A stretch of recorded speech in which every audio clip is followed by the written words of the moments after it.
Hello and welcome back to our channel. For today's video is how to fix Gmail not receiving emails on Android. It's just pretty quick and simple, so let's go. So to fix Gmail not receiving emails on Android, first is check your internet connection and ensure that you are connected to a stable network.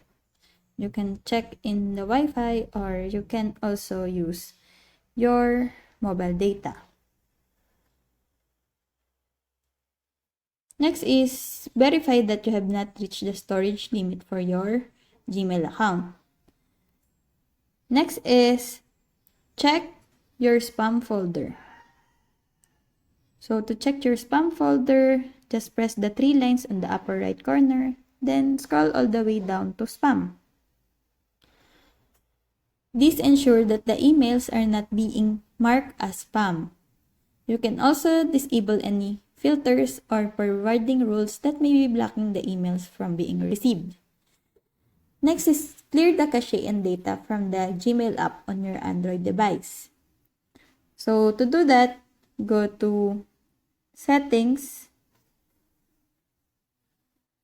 then go to Apps, then Manage Apps, then search for Gmail.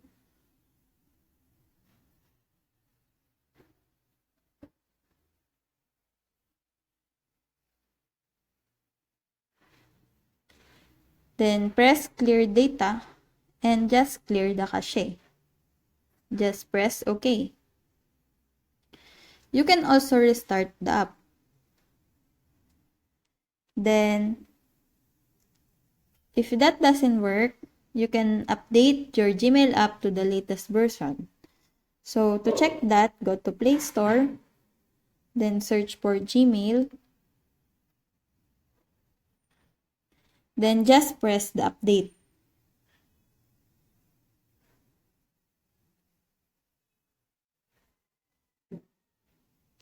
So if it still doesn't work, try accessing your Gmail account from a different device or browser to see if the issue persists.